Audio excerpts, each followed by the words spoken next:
Arkanga, beyond crypto.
Witam bardzo serdecznie w tym spóźnionym kwadransie z Kangą. Dzisiaj wtorek, 21 dzień maja 2024 roku.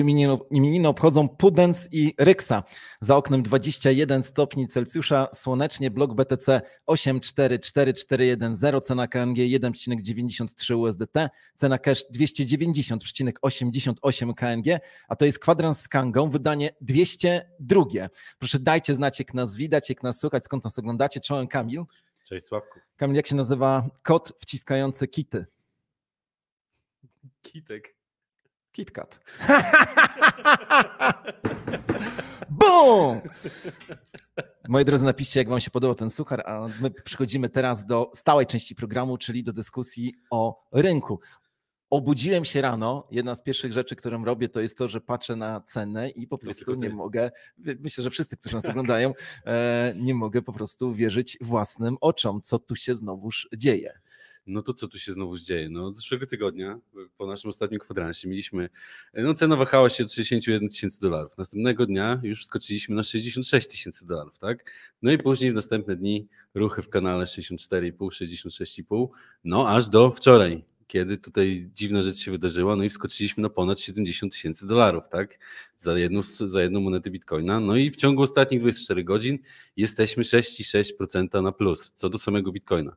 No w ETH, co do ETH, no to tutaj sytuacja jest rozwojowa jeszcze, myślę, bo myślę, że te wzrosty wczorajsze, no to zanotowaliśmy podobne wzrosty, z tym, że ETH tak mniej podążało zeszły tydzień za Bitcoinem, tam te wzrosty były delikatniejsze, mieliśmy cały tydzień w kanale 2850 do $6,150, no i wczoraj boom, tak jak powiedziałeś, skoczyliśmy z $3,150 około do $3,700. Teraz jesteśmy na 3,650. No i co świadczy o tym, że wzrost od wczoraj w ciągu ostatnich 24 godzin na parze ETH do USDT, do dolara, notowania 18% wzrostu. No to już jest duży konkret. No przy drugiej największej kryptowalucie na rynku, no 18% wzrostu w ciągu dnia to się bardzo rzadko zdarza w sumie. No ostatnimi czasy. Tak, tym bardziej, że zaraz pewnie o tym sobie powiemy w ciągu najbliższych dni. Nie wiem, czy to nie przypadkiem jutro. Właśnie, jutro ma być taki sądny dzień dla Ethereum. Zastanawiam się, czy rynek coś wie. No myślę, że to właśnie o to chodzi, że ten wzrost już jakiś był inside info pewnie wczoraj, no bo tam analitycy...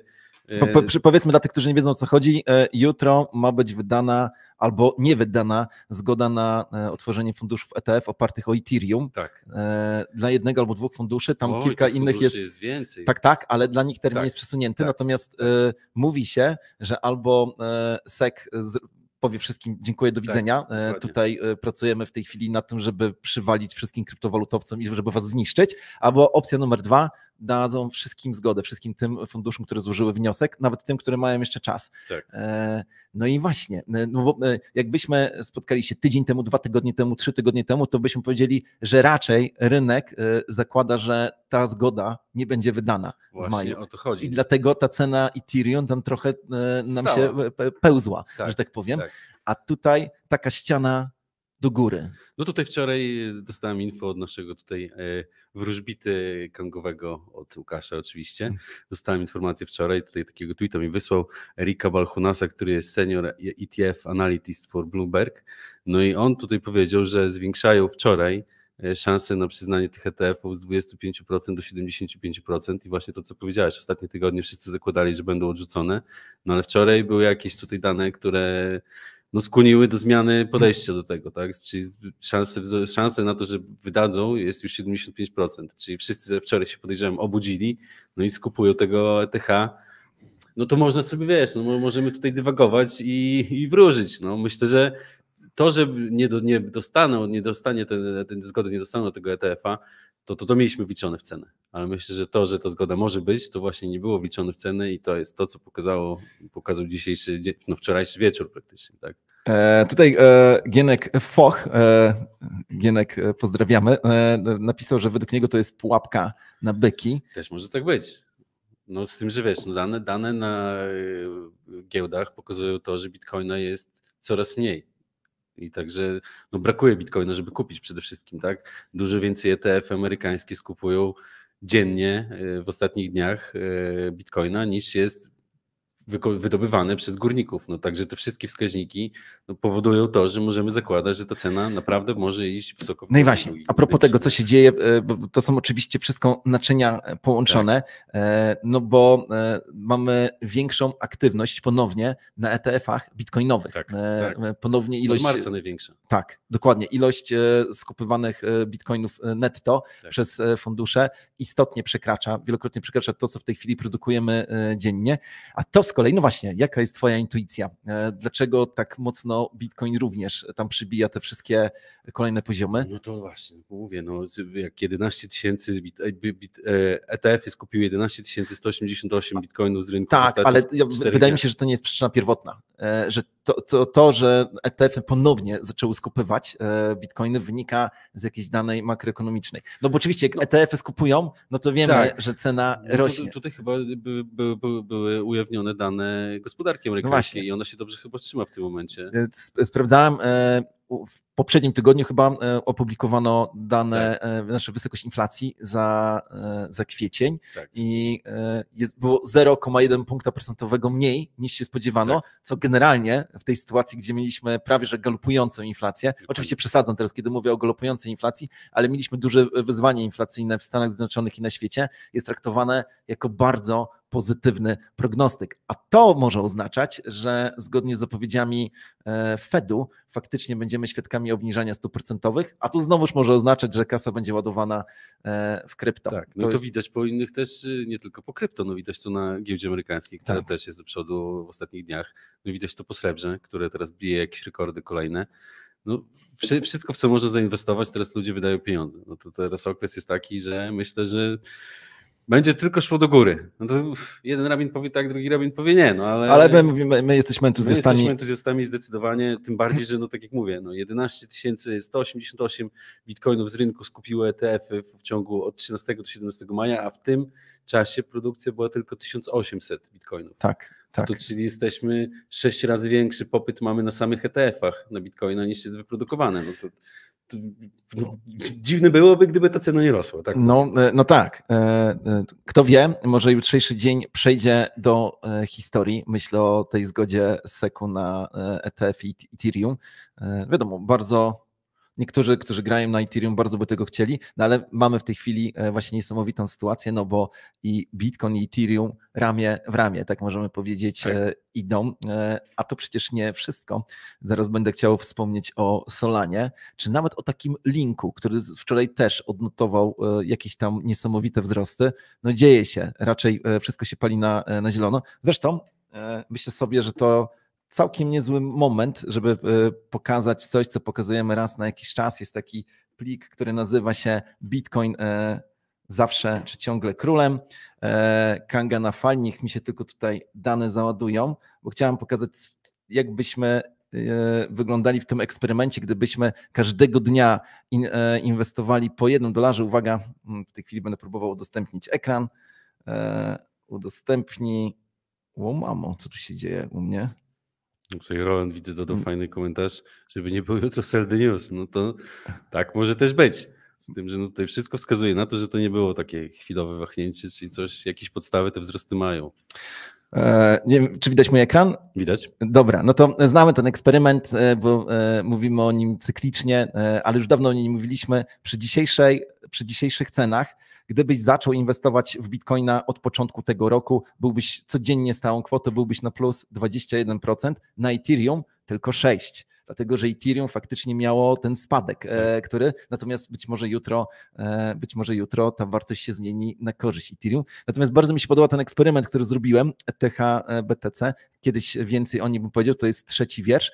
Mianowicie mierzę dwie krzywe, jeżeli tak mogę powiedzieć, 2 wykresy, Ethereum i Bitcoina.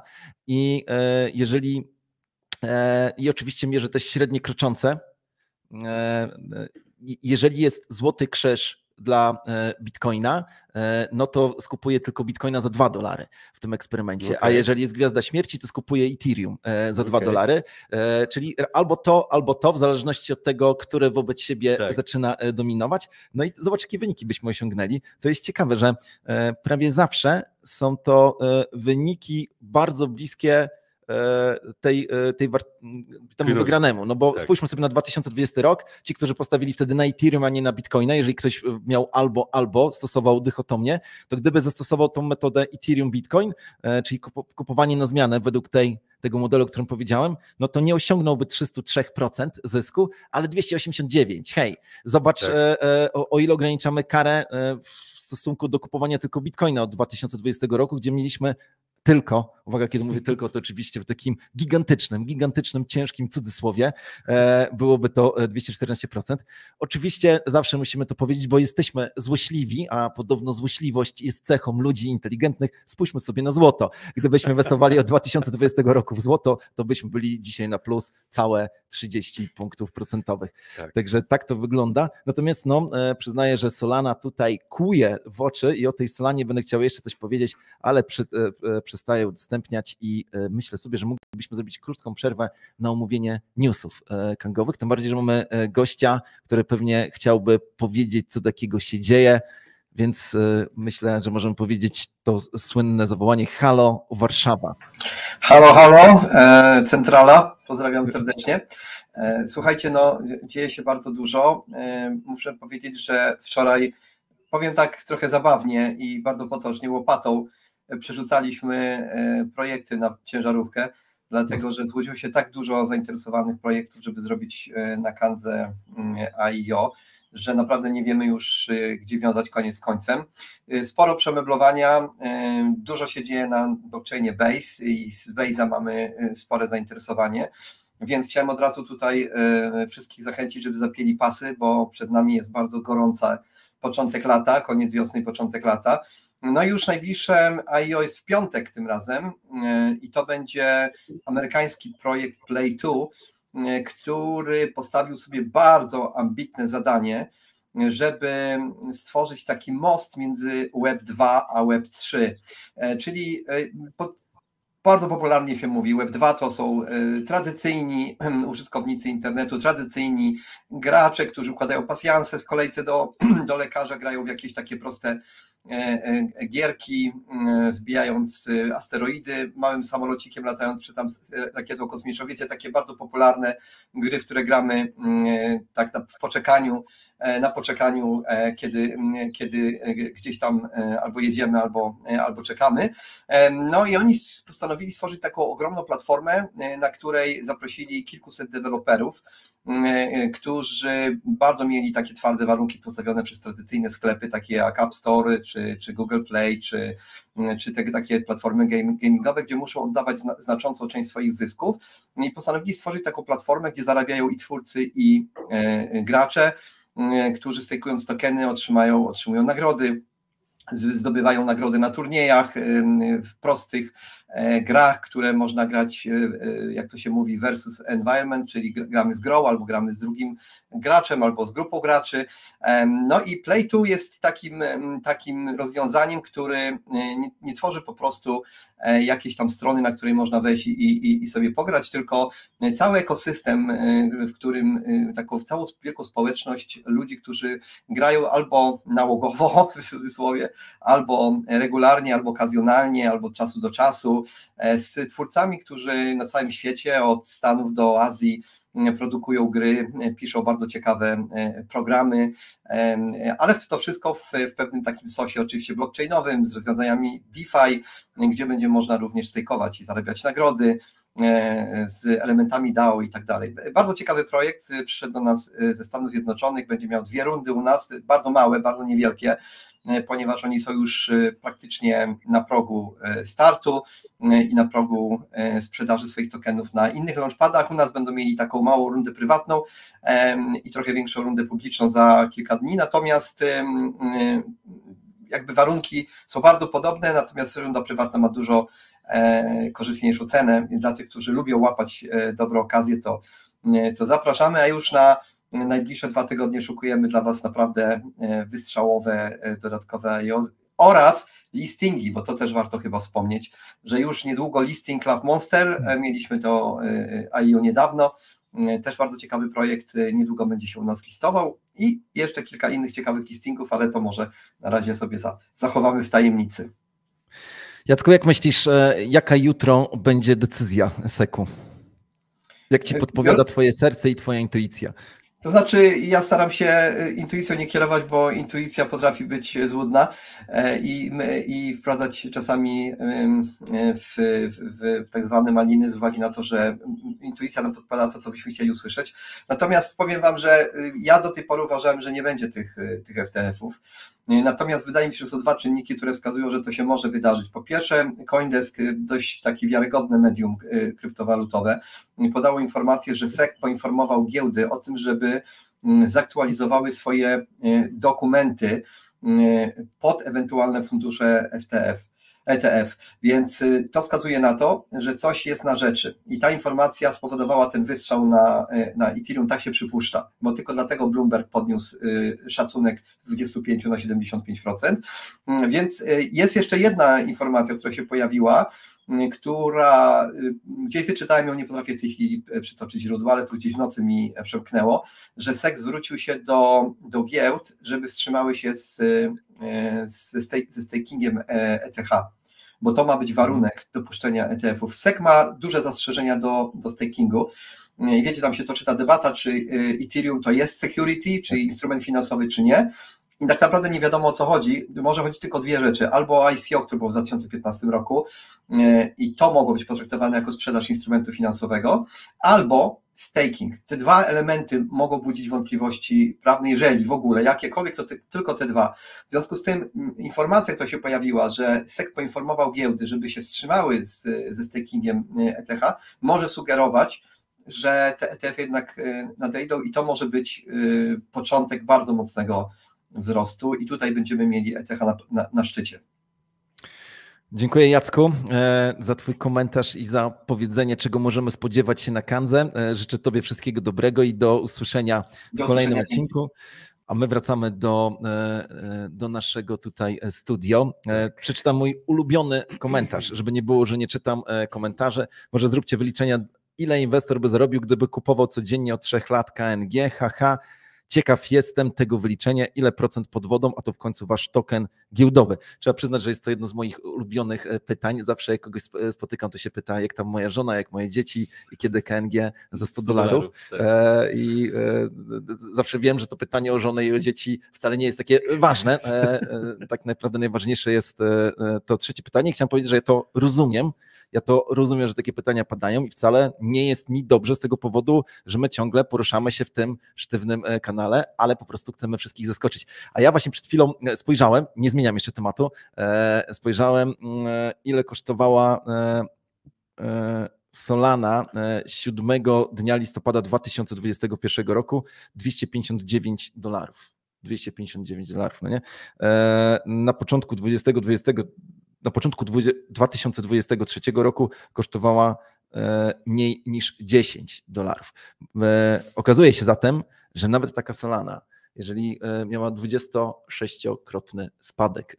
I oczywiście już słyszę te głosy, i one nawet nie idą do mnie z zewnątrz, one również idą z wewnątrz, z mojej głowy, że hej, ale oni się odbili, a wy jeszcze nie, ale robimy wszystko, żeby się odbić. Jeszcze raz, nie jest nam z tym dobrze, nie chowamy głowy w piasek, drałujemy tutaj bardzo ciężko, ale zawsze jak chcecie, możecie mnie o to pytać, kiedy KNG za $100. Przysięgam wam, to jest naprawdę jedno z moich ulubionych pytań i zawsze sprawia, że muszę szczerze odpowiadać. Także jeżeli macie jeszcze ochotę mnie tutaj trochę pognębić i porzucać we mnie, róbcie to, piszcie w komentarzach, rozumiem to w pełni. My nie odpuszczamy i jeszcze wszystkich zaskoczymy. A wracamy teraz do dyskusji na temat rynku. Tak, no Sławku, bo jeszcze powiedz mi, tutaj wiele głosów pojawia się takich, że większe giełdy, takie jak Kraken, będą wycofywały się z USDT. Co to ty myślisz z całej tej sytuacji z USDT i tym, co się będzie tutaj, no zamieszanie się zrobiło dość konkretne. Myślę bardzo dużo. Myślę naprawdę bardzo dużo, no bo po pierwsze, kilka takich jeszcze bocznych obserwacji. Nikt nie wie, jak będzie traktowany USDT przez regulatorów nawet. Tak. Dlatego sam Kraken mówi, że bada temat, ale nie ma jeszcze ostatecznych wytycznych, czy tych przepisów implementacyjnych, czy egzekucyjnych, czy tych rozporządzeń, które mają być wydane przez organy europejskie. Wydaje mi się, że one same nie wiedzą, jak w ogóle do tego tematu podejść. OKX, co mnie w ogóle zaskakuje, bo zawsze postrzegałem tę giełdę jako taką trochę rebeliancką albo rewolucyjną. Tak. OKX już jakiś czas temu. Wiadomo, że był taki mocno instytucjonalny, ale już OKX. Tak. No i OKX już powiedział jakiś czas temu, zresztą już to wdrożył, że europejski użytkownik nie może tradować w parze do USDT. Kraken mówi, że bada ten temat, natomiast wszyscy, znaczy nie wszyscy, ale nawet wczoraj mieliśmy wewnętrzną odprawę w tym temacie, bo też śledzimy to, co się dzieje na głównych giełdach. No a Kraken, jakby nie patrzeć, też jest ważnym dla nas partnerem. No więc Kraken rozważa wycofanie USDT. I tak. Ja zadaję teraz pytanie regulatorom. Ja jako Sławek Zawadzki, nie jako człowiek związany z Kangą, tylko jako zwykły szary żuczek, który chodzi codziennie do Żabki i robi, czy tam do Biedronki robi zakupy. Drogi regulatorze, dlaczego zabraniasz mi tradować na USDT? Co takiego tobie zrobiłem, że najbardziej rozwinięty stablecoin, bo uwaga, w ciągu ostatniego tygodnia dodrukowano kolejny miliard tetherów, o tym będę chciał zaraz też powiedzieć. Co takiego złego tobie zrobiłem, że nie pozwalasz mi się po prostu wzbogacić? I to jest moje pytanie, które zadaję regulatorowi. Wiem, że on pewnie tego nie usłyszy, ale kto wie, może kiedyś usłyszy. Z drugiej strony zamienników USDT jest trochę. Na przykład jest USDC, które chyba nie będzie miało problemu z tym, żeby spełnić regulacyjne ramy w Europie. Po pierwsze, ja chcę na USDT. Ja rozumiem. Rozumiesz, ja też mówię teraz tak. USDC fajne, tak. no ale... No to taka odpowiedź regulatora może być. No, są inne stablecoiny. Dlaczego cię interesuje? To sobie graj na USDC. Drogi Luga, to jest twoja sprawa, rób co chcesz, ale zaglądasz mi do łóżka i zabraniasz mi tradować na tych parach, na których w ogóle od czasów przynajmniej Bolesława Chrobrego ludzie tradują, a ty mi teraz to przychodzisz i zabierasz. Ja sobie przygotowałem tutaj trochę statystyk, mój drogi, i chciałem ci powiedzieć tak, tylko sobie muszę je szybko znaleźć. O, mam. No to jest, Sławek, co do ciebie. Sławek to człowiek z miasta, ma zajebiście silną psychikę. Tak. Więc powiem tak, w tej chwili w obiegu mamy 111,6 miliardów USDT. Jest to wartość, która jakby nie patrzeć imponuje, niezła, tak. A USDC 33 miliardy. I teraz ja powiem tak, rozumiem, że za USDC stoją organizacje, które są szlachetne, powiązane w jakiś tam sposób z bankami, może z rządami, ale ja chcę mieć opcję taką i taką. No więc faktycznie jest duży bałagan. Najbardziej zaskakuje, a może nie zaskakuje, bo jest to chyba zgodne jednak z historią, ale jednak najbardziej zwraca uwagę ta niepewność regulacyjna. Nie wrzucili przepisy, sami wyznaczyli terminy, kiedy te przepisy mają wejść w życie, a jeszcze sami nie wdrożyli wszystkich rozporządzeń. No więc no zobaczymy, jak to się będzie działo, ale właśnie, dodajmy jedną rzecz, w ubiegłym tygodniu Tether dorzucił do pieca kolejny $1 miliard. Czyli prawie 1% swojej kapitalizacji. No tak. I zgadnij na jakiej sieci. Podchwytliwe podejrzewam jakieś. No Tronie. No Tronie, oczywiście, że na Tronie. Tak. Tron. Tron na Tronie. Tak. Tether na Tronie. No i tak, no, rozumiem emocje. No i teraz czego to jest wskaźnik w ogóle? Już pomijam tego Tethera. Jeżeli kolejny $1 miliard w stablecoinie jakimkolwiek pojawia się w obiegu, to jest to zapowiedź wzrostów. To jest Tak. jeden z bardzo silnych wskaźników wzrostów innych krypto. Wszystko wskazuje na to, chociaż kto by im tam wierzył, ale wszystko wskazuje na to, że Tether teraz jak drukuje, to ma na to pokrycie. Pewnie nie 100%. Oni mówią o pokryciach w obligacjach. Zresztą też będę chciał ten wątek zaraz poruszyć, ale jednak wygląda na to, że na rynek wpływa nowy kapitał. Na stablecoiny są istotnym, jeżeli nie kluczowym narzędziem do kupowania innych kryptowalut, takich właśnie jak Bitcoin i Ethereum. Tak. No właśnie, więc wydaje mi się, że to jest przygotowanie pod kolejne bycze uderzenie. I dla mnie to też jest bardzo silny argument, żeby załadować torby. Zresztą, no właśnie, idzie w górę, to kupuje. No nie, stara zasada. Ja już się nauczyłem dawno temu tego, ale zawsze tak jest, że jak spada ci tam 80% twojej portfolio, to sobie myślisz, czy dobrze jest teraz dokupywać, no jest... ale jednak dobrze. Dzisiejszy poranek od razu chciałem kupić Bitcoin. Tak, no to jest zawsze ten element. Dobra. Ja tak przewrotnie jeszcze cię zapytam. No to jak sytuacja się tutaj dopiero formuje z tym USDT i co z nim będzie, no to ja ci zadam takie pytanie mocne, co z USDT na Kandze, bo podejrzewam, że wszyscy o tym teraz myślą. Więc odpowiem tak. Tak? Nie wiem, co by się musiało stać, żeby na Kandze nie było USDT.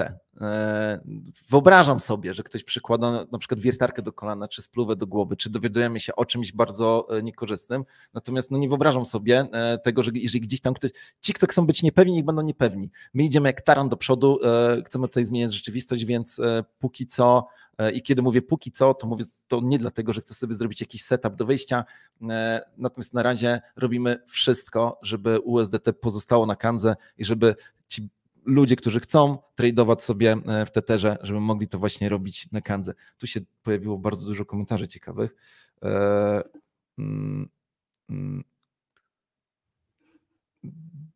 Dobrze, tutaj padają pytania, które zaraz odpowiemy. O, jest tego trochę rzeczywiście. O mamo, ale się posypało.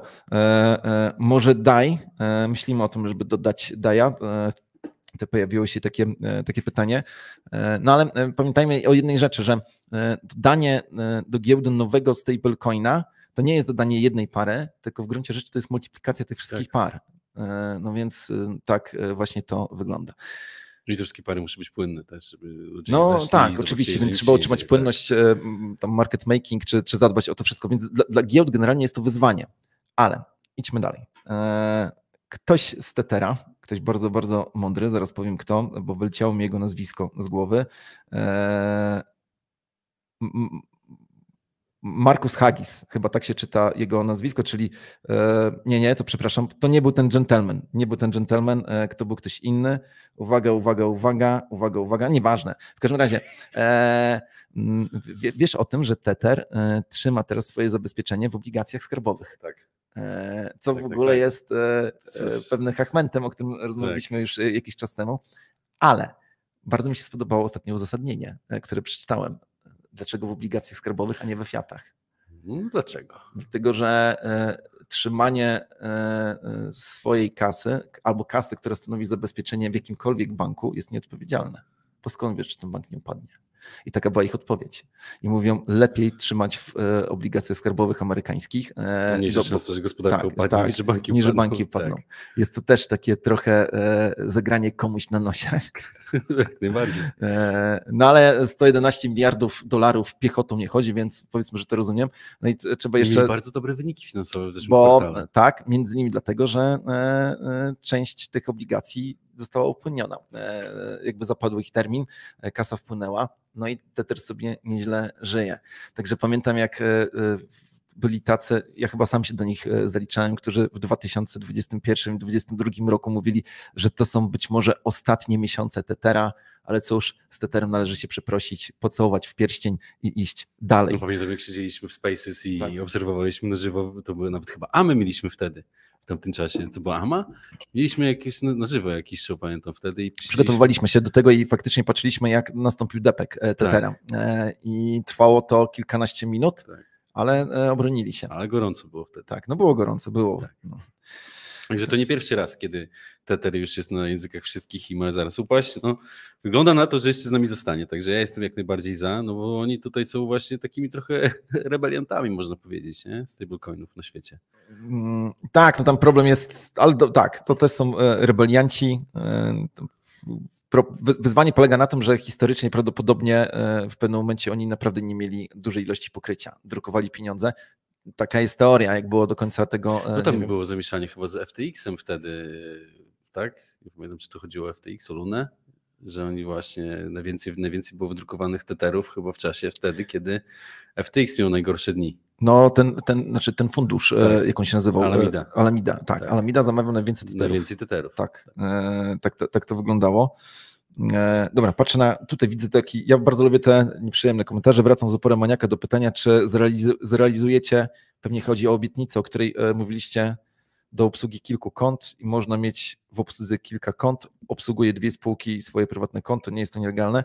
Piotr, musisz precyzyjnie napisać, o co chodzi, ale rozumiem, że masz taką sytuację, że masz konto dla jednej spółki, dla drugiej spółki i swoje prywatne konto. Czy coś tutaj jest nie tak? Rozwiń, Piotr, tą myśl, to spróbuję się do niej odnieść. Tutaj Paweł Bukała pyta, kiedy Kanga będzie zdecentralizowana. No, sama decentralizacja Kangi to jest jeszcze proces dłuższy, ale w ramach Kanga 2.0, a Kanga 2.0 to jest projekt na ten rok, zamierzamy w ostatnim kwartale tego roku wypuścić swój własny blockchain. Od razu mówię, że tu nie chodzi o stworzenie jakiejś nowej, wybitnej technologii, ale chodzi o to, żeby uzyskać pewną przewagę nad tymi, którzy mogą chcieć nam zrobić przykrość, na przykład jakimiś urzędnikami. A swoją drogą, wszyscy ci, którzy nas oglądacie w tej chwili, proszę wpiszcie taki adres w przeglądarkę knf.pl, żebyście zobaczyli, co tak naprawdę ten akronim oznacza, a my możemy wrócić. Tutaj dodam banerek, żeby tutaj część mogła sobie wejść. No właśnie, wejdźcie i sprawdźcie, a ja wracam do dyskusji na temat Wenezueli. Nie wiem, czy wiesz, co tam się takiego wydarzyło. Wenezuela zakazuje kopania bitcoina, mój drogi. Tak.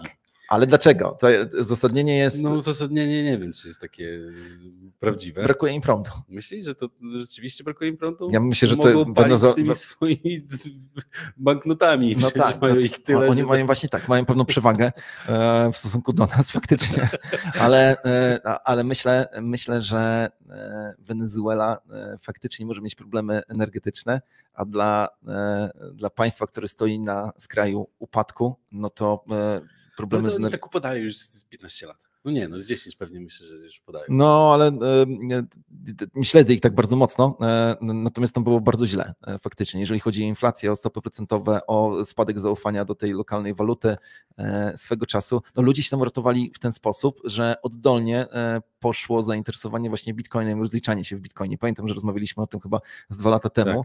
Tak. No, ale idzie zakaz i to jest taki trend, który może mieć miejsce. To znaczy faktycznie teraz sobie pomyślałem, że te duże gospodarki czy duże państwa mogą chcieć ubić bitcoina w ten sposób, że po prostu zakrywając się oczywiście niewydolnością energetyczną, że będą zabraniały kopania. No Chiny i Kazachstan to wcześniej zrobiły, ale no jakieś tam ptaszki ćwierkają, że w Chinach to wcale nie jest tam, nie do końca wygląda to tak. Nie no, podziemny rynek. Zresztą jak się pojawiamy w Azji na jakiejkolwiek konferencji, jak przyjeżdżają Chińczycy, to myślę, że możemy to powiedzieć, to tam się po prostu mówi, że Bitcoin żyje w Chinach pod ziemią bardzo, bardzo dobrze, i zarówno jeżeli chodzi o kopanie, jeżeli chodzi o wymianę, tylko trzeba to robić w taki sposób, żeby nie narazić się wielkiemu bratu. Tak.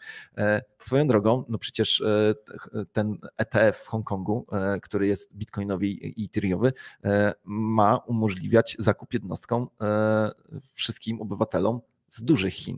I tak. to też jest ciekawe. To jest bardzo ciekawe zagranie, dlatego że no znowuż nie chcę się już tutaj rozwijać. Fajnie to wygląda, natomiast ostatecznie co to oznacza? To oznacza, że Chińczycy nie będą mieli prawdziwego bitcoina w rękach, tylko będą mieli coś, co ma ekspozycję na bitcoina, ale to jest temat już przez nas omawiany i pewnie kiedyś na jakiś no comment o tym powiemy. A jak myślisz, jakie państwo w tej chwili ma największe wydobycie? Stany Zjednoczone. A drugie? Chyba to jest to podchwytliwe pytanie. Myślę, że może to być Rosja. Brawo. Ale czytałeś o tym? No tak pobieżnie, ale czytałem. No, mają bardzo duży wzrost, jeżeli chodzi o wydobycie. Gdzieś miałem nawet artykuł na ten temat i gdzieś miałem zaznaczony fragment właśnie, który bardzo, bardzo był ciekawy w stosunku do tego, co powiedziałeś. Chyba tutaj znalazłem. Tak, że rosyjski rynek w zeszłym roku, rosyjskie firmy, które zajmują się kopaniem bitcoinów, wykopały 54 tysiące bitcoinów o wartości 3,5 miliarda dolarów. I Stany Zjednoczone wykopały 143 tysiące bitcoinów. No ich moc wydobywcza wzrosła z 3,4 gigawata do 5,3 gigawata, wzrost 55,8%, a w Rosji ten wzrost w mocy wydobywczej rok do roku wynosi już 120%. Czyli trend jest taki, że Rosja goni Stany Zjednoczone. Tak, przy czym w Rosji, z tego co udało mi się dowiedzieć, nie ma jakichś szczególnych regulacji ograniczających górników. Tak. Gdzieś tam znalazłem jakieś takie zdanie, że jeżeli ktoś zadeklaruje, że jest górnikiem, to ma jakąś dopłatę do prądu, ale nadal ona nie jest w jakiś tam sposób znacząca. Chcą to uregulować. No i po prostu w Rosji opłaca się kopanie krypto. Natomiast możemy się również spodziewać, że to krypto jest kopane być może po to, żeby ominąć sankcje. No niestety nie chciałem tego, w sumie zastanawiałem się, co powiedzieć. No myślę, że to jest taki trochę komyczek do naszego ogródka. No taka jest pewnie rzeczywistość, że no, te sankcje wszystkie są omijane przez Rosję dzięki kryptowalutom. W jaki sposób? No myślę, że to, że część sankcji jest też import poprzez kraje pośrednie na przykład, czy eksport przez kraje pośrednie, no ale jakby ta wymiana niestety pieniądza z Rosją, no w tym momencie podejrzewam, że odbywa się w dużym stopniu przez kryptowaluty. Ja tylko dodam jedną rzecz, że kryptowaluta, która nie wiem, zostanie wykopana w Rosji albo będzie obracana na jakiejkolwiek rosyjskiej giełdzie, albo irańskiej, albo jakiejkolwiek innej, pozostawia wyraźny ślad. Wyraźny ślad, gotówka nie pozostawia wyraźnego śladu. I mówienie o tym, że kryptowaluty pomagają w omijaniu sankcji, ciągle przypominam, że gotówka również pomaga w omijaniu sankcji i dla jasności, chcę, żeby gotówka została i żeby kryptowaluty zostały, natomiast... Ale słuchaj, przewie 10 milionów dolarów. Oczywiście jest ten, ale nadal na kryptowalucie pozostaje ten ślad. No to korzystamy w tej chwili z różnych dostawców, którzy badają czystość kryptowalut i to po prostu widać. Tak. Widać, że nawet często jest napisane, że gdzieś tam w 1 promilu, ale ta kryptowaluta była wykorzystana na przykład do przeprania brudnych pieniędzy, albo tak. Więc ja tylko zwracam uwagę, że jeżeli porównamy kryptowaluty, ten świat kryptowalutowy do świata klasycznych finansów, to ci... Nie no, gotówka jest nie do namierzenia przecież w żadnym wypadku. Nie prześledzić I wiele innych rzeczy jest nie do namierzenia, ale odnotowaliśmy faktycznie w Rosji w tej chwili kopanie ma się całkiem nieźle. No i tyle. No, oczywiście moglibyśmy się pokusić o jakiś libertariański komentarz dotyczący sankcji Stanów Zjednoczonych i kto tutaj wywołuje wojny i kto ich nie wywołuje, ale jesteśmy apolityczni, zapraszamy na inny kanał. Ale to powiem Ci ciekawy fakt, bo ostatnio słyszałem raport o stanie świata chyba, albo dział zagraniczny, nie pamiętam, w którymś z tych 2 podcastów, było właśnie mowa o tym, jak się ma gospodarka Ukrainy i Rosji. I z tego co, nie wiem czy dobrze pamiętam, nie chcę tutaj liczby określać, ale Rosja ma się bardzo dobrze co do wzrostu PKB. I co ciekawe, Ukraina również. No myślę, że wszyscy zakładali, że te sankcje dobiją Rosjan, no ale Rosja nie handlowała tylko ze światem zachodnim, że tak powiem, cały świat wschodni został dalej do handlowania razem z nimi. No i co, no wszyscy zakładali, że to jakoś będzie duży cios dla gospodarki rosyjskiej, no jednak nie jest, no gospodarka rośnie. Oni przestawili się teraz jeszcze na produkcję broni, oczywiście. Gospodarka zawsze rośnie, jeżeli jest wojna. Tak, to jest wewnętrzny popyt tworzył, tak, na wszystko, co się jest związane z wojną w tym momencie.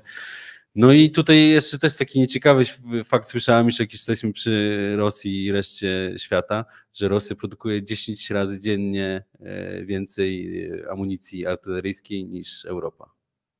Tak, znaczy chyba nawet wiem, gdzie mogłeś to słyszeć, ale nie będę mówił. Tak, też słyszałem takie statystyki, to jest że przytłaczające, że nawet jeżeli przedstawimy wszystko w tym momencie... Znaczy, ale to też trzeba dodać a propos naszych umiłowanych regulatorów, biurokratów i tych, którzy umiłowali literę prawa i przepisu zamiast wolności i miłości, że w Europie są fabryki, które chciały produkować więcej broni i amunicji. Tak.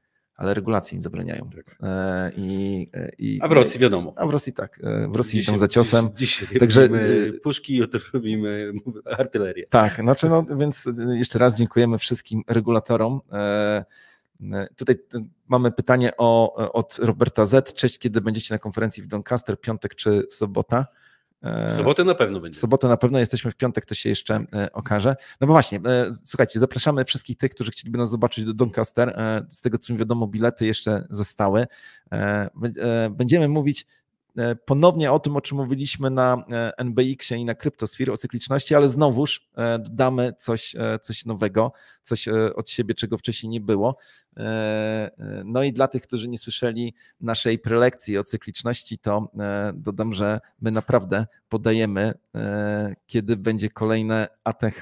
Oczywiście możemy się mylić, ale podajemy bardzo konkretne i silne dowody. Tutaj Kamil próbuje w tej chwili coś zrobić, bo ktoś inny napisał o tym, że licznik nam się zepsuł, więc Kamil wyciągnął śrubokręt i zaczyna go naprawiać. To ja w tym czasie będę odpowiadał na komentarze. Piotr doprecyzował, chodzi o obsługę kilku kont w aplikacji na telefonie. Piotr, jest to na liście zadań do wdrożenia, jak wiele innych tematów. Faktycznie chcieliśmy kiedyś zrobić to szybciej, ale inne kwestie wzięły priorytet i tyle. No i musisz mi czy nam jeszcze wybaczyć, a my w tej chwili możemy spojrzeć na ilość subów. Kamil już to naprawił. Dobra, czy skończył się vesting KNG dla tych, którzy brali udział, tutaj dorzucam, w 2022 w listopadzie w skupie tokenów? Tak, skończył się. Patrzę dalej. Dobra, tutaj ktoś napisał coś, czego nie rozumiem. Patrzę.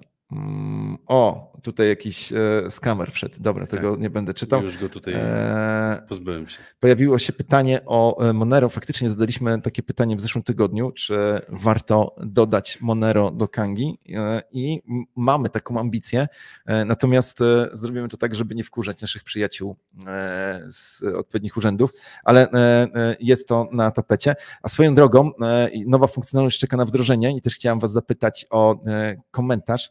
Tomek z naszego działu IT poprosił mnie o to dzisiaj rano, czy gdybyśmy wdrożyli usługę peer-to-peer, ale umożliwiającą przesył nie omega złotówek, tak jak to ma miejsce w tej chwili, tylko USDT, czy uważacie, że taka usługa znalazłaby zainteresowanie w waszych oczach? Co robimy z listingiem tokena KNG? No zgodnie z KNG 2.0 obiecaliśmy, że wylistujemy na innej giełdzie token KNG, więc jest to normalnie naszym planem. Tutaj jakby prowadzimy w tej chwili kilka równoległych rozmów, chcemy to zrobić jak najlepiej. Nie zależy nam tylko na tym, żeby gdzieś tam wylistować nasz token, zależy na tym, żeby ten token był wylistowany na jednej z czołowych giełd. Zobaczymy, czy to się uda, liczę, że tak, ale żeby jednocześnie zadbać o to, żeby płynność i market making na tym był tak dobrze zrobiony, że wszyscy będziemy zadowoleni, ale musimy jeszcze chwilę poczekać. Wiem, że to jest najgorsza możliwa odpowiedź, że musimy na coś poczekać.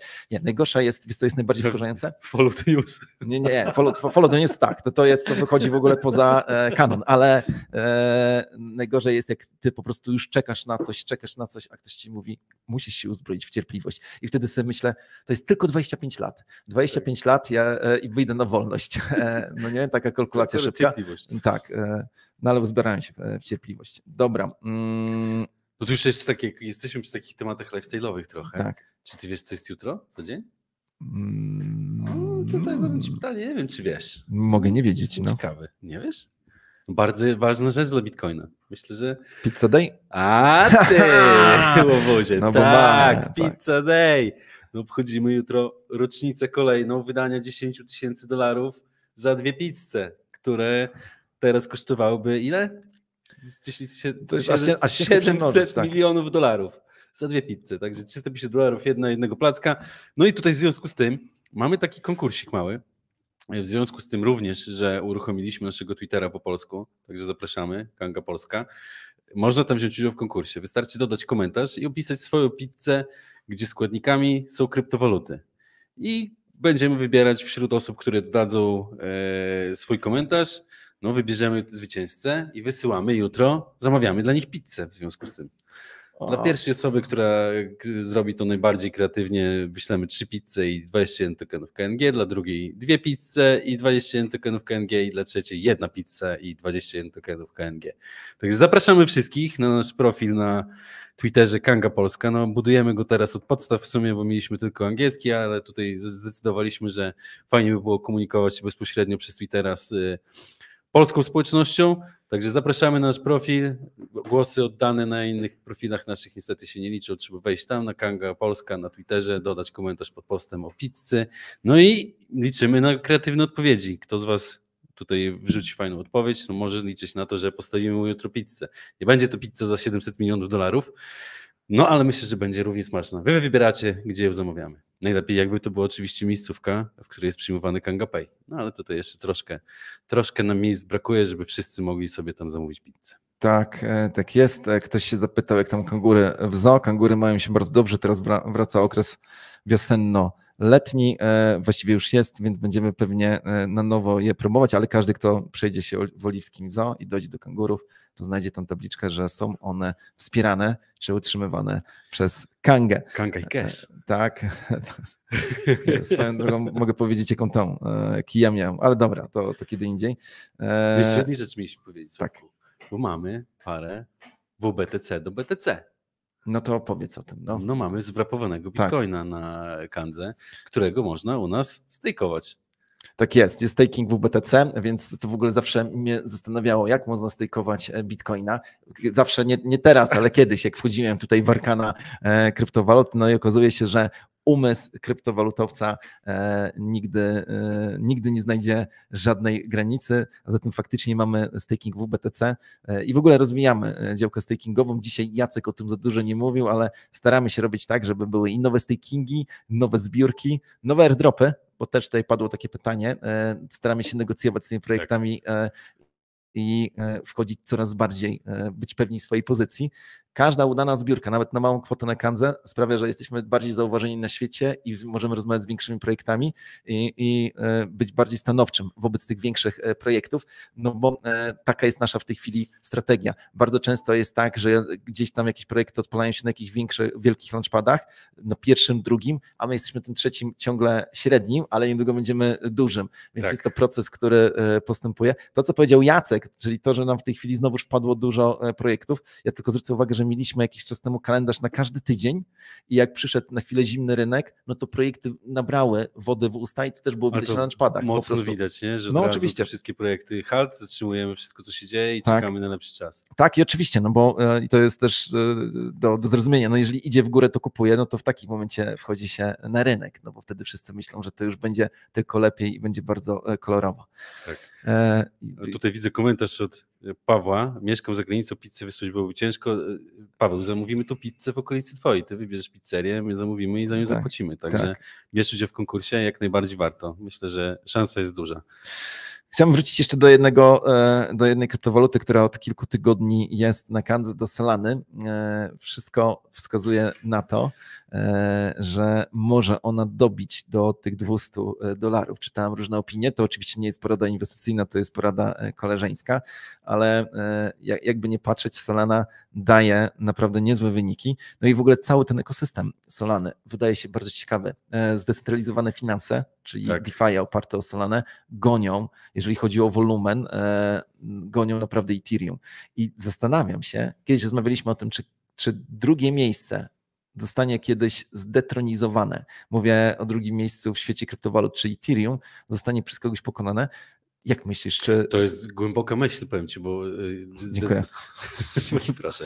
Tak. Czy to będzie zdetronizowane z poziomu kapitalizacji? Bo myślę, że jeżeli o tym mówimy, to może się pojawić, nie chcę być tutaj tak daleko wychodzić, ale myślę, że może się pojawić sytuacja, że Ether kiedyś przeskoczy nad Bitcoina i Ether pod względem kapitalizacji będzie więcej warty. Etherów jest dużo więcej. No tutaj nie wiem, a jeżeli chodzi ci o to, pytasz o to, czy Solana zdetronizuje Ethera, bardzo w to wątpię. Bardzo w to wątpię. Myślę, że Solana jest tworem bardzo mocno marketingowym. I to, co się tam dzieje teraz, No ale to po prostu... wydajność jest większa. No ale to wydajność jest większa, no ale tak samo możesz powiedzieć, że zmiany protokołu w Ethereum mogą nastąpić i ta wydajność na Ethereum też się zwiększy, tak? Poza tym oni to planują od dłuższego czasu, wprowadzenie zmian w protokole, które mają zwiększyć ilość transakcji, zmniejszenie opłaty gazu. No myślę, że technologicznie musi Ethereum się rozwijać, bo ciągle będą się pojawiać nowe blockchainy, które będą mogły mu zagrozić, no ale to, co się tam dzieje z niektórymi tymi memcoinami, to jest po prostu jakiś żart. No wczoraj przeczytałem o gościu, który w 5 minut zarobił, no słuchajcie to, gość kupił, już wam mówię, żeby tutaj nie być gołosłownym,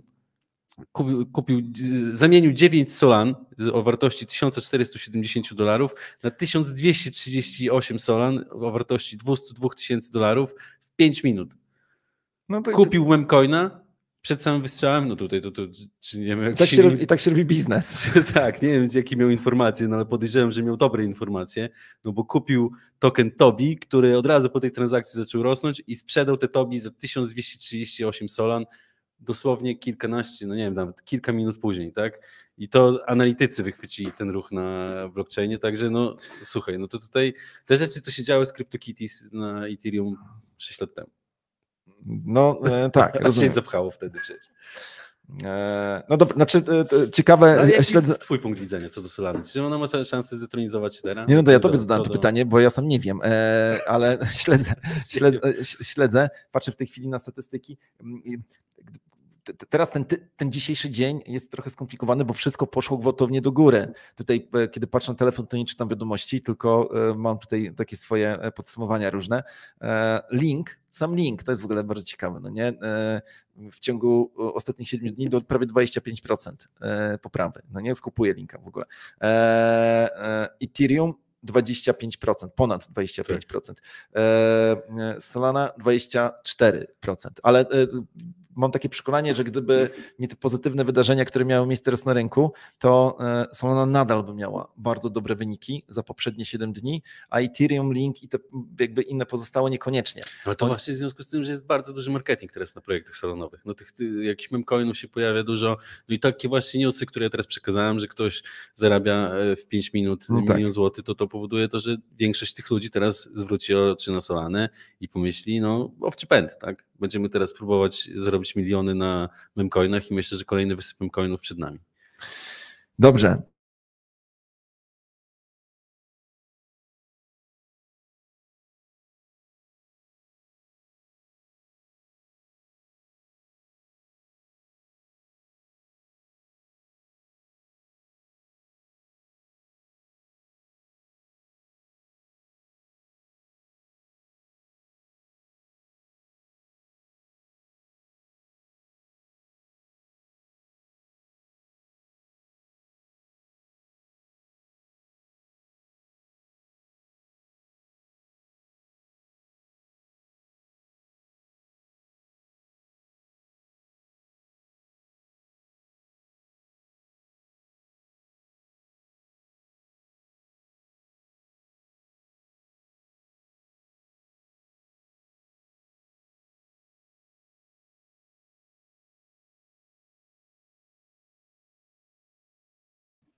O, wróciliśmy tutaj. Ja już po prostu widziałem na żółto i poprosiłem o przerwę. Także wracamy w eter i rozmawiamy o kolejnych rzeczach, no bo musimy ogłosić wyniki konkursu, a jest wygrany. Ale właśnie, Kamil, nie powiedzieliśmy, co tutaj za taka złota kula stoi przed nami. Nie wiem, czy operator może chwycić z przodu środkową kamerę. O, i właśnie. Nie byliśmy na Mistrzostwach Świata w piłce nożnej, żeby nie było. To jeszcze nie ten etap. Nasi w Kandze grają i trenują.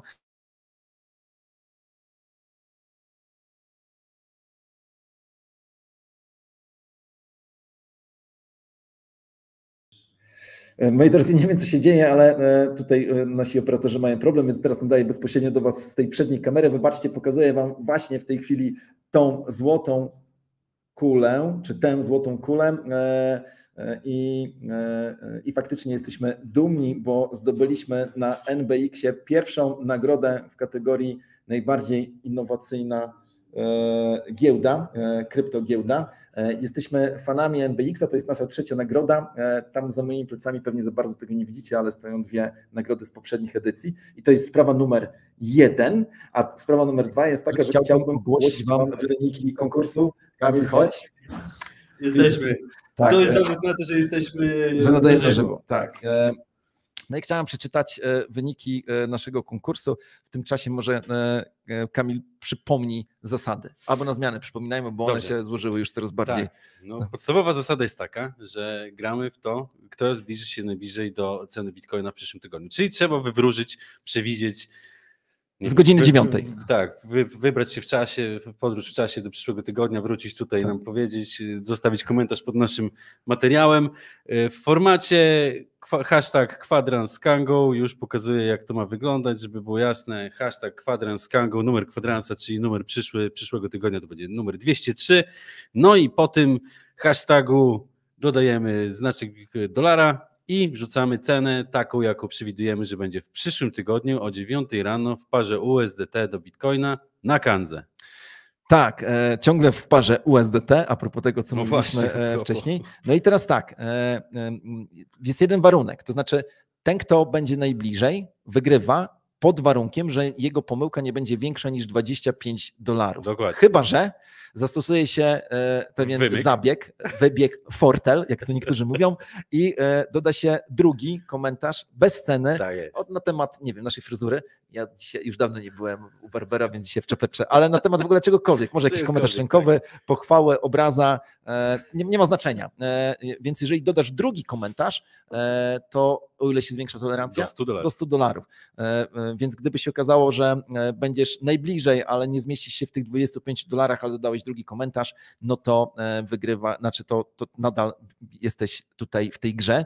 I uwaga, jest jeszcze szansa, żeby zwiększyć tą wspaniałą nagrodę o 20 kank. Jak to zrobić, Kamil? No to teraz, żeby zwiększyć tą nagrodę jeszcze o 20 kank, oprócz tej dużej nagrody, którą dajemy co tydzień, no to trzeba udostępnić nasz materiał. I jeżeli ktoś wygra, trafi i udowodni nam w postaci screena albo linka do miejsca, gdzie udostępni ten materiał dzisiaj albo jutro w ciągu tych 2 dni, kiedy może dodawać komentarze, dostaje dodatkową nagrodę 20 KNG do nagrody, którą wylosuje, z którą wygra. Wygrał, to jest bo na nim zasłużył. Tak jest. Tutaj jest po prostu, kto jest najbliżej, ten wygrywa. No tutaj nie mamy żadnego stopnia. Nie ma zero losowości. Zero losowości. Dla tych, którzy chcieliby do nas donieść, że my tutaj losujemy, bo trzeba mieć jakiś ten. Dokładnie.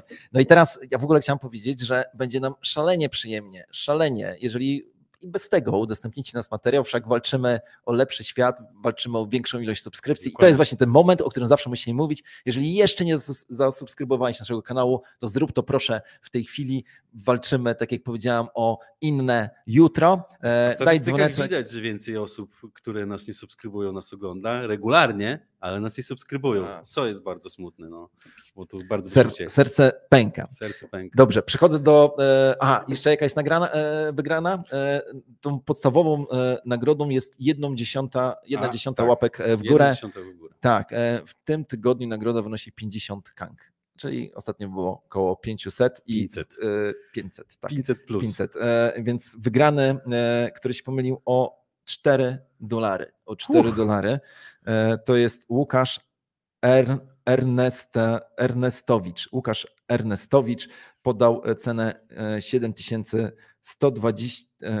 71 234, przepraszam, bo ktoś mi tak zapisał tą liczbę, 71 234, a cena na Kandze była 71 230.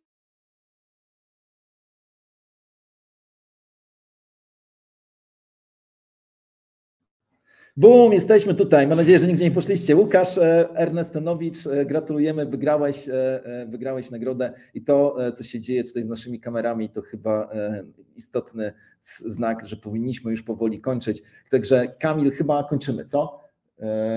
Kamil tutaj prosi jeszcze o sekundę, wy możecie się mi poprzyglądać, a ja widzę, jak tutaj coraz mniej osób z nami jest. Dużo nie ubywa, ale kilka sztuk odeszło. Kamil, okrzyki wojenne na koniec, szybko, póki działa nam kamera. KNF. Jak tutaj wspomnieliśmy przed chwilą, możecie sobie wejść knf.pl, Kanga najlepsza firma. Kanga na fali. Kanga na fali, zapraszamy. Tak, a ja dzisiaj w takim razie użyję takiego określenia, którego zawsze, znaczy rzadko używam, BZK. Bitcoin zawsze królem i tymi pozdrowieniami wojennymi żegnamy Was, Coco Jumbo i do przodu. Proszę ocencie ten odcinek w skali od 1 do 6, a my widzimy się w sobotę podczas Kanga No Comments. No i widzimy się w Doncaster ze wszystkimi, którzy przyjadą. Tak. Trzymajcie się, hej. Do zobaczenia.